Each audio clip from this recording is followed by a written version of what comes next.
If a doctor has told you one of your heart valves isn't working properly, here's what comes next. Your heart has 4 valves that keep blood moving forward. Valve disease means one or more isn't opening or closing properly. Valves can fail in 2 ways. Stenosis means the valve becomes narrowed. Regurgitation means it leaks blood backwards. Causes include age-related calcium buildup, rheumatic fever in childhood, congenital valve differences, or infection of the valve.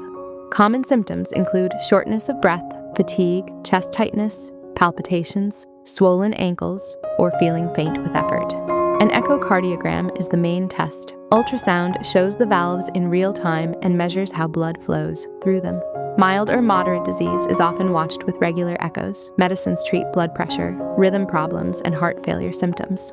When intervention is needed, surgeons often prefer to repair the valve. Reshaping leaflets or placing a support ring can restore function. If repair isn't possible, the valve is replaced. Mechanical valves last for decades, but require lifelong blood thinners.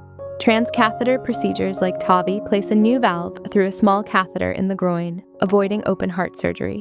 Decisions about repair, replacement, or transcatheter approaches are made by a heart team weighing your anatomy, age, and goals. Recovery after open surgery takes weeks. Transcatheter procedures and balloon valvuloplasty are usually faster, with shorter hospital stays.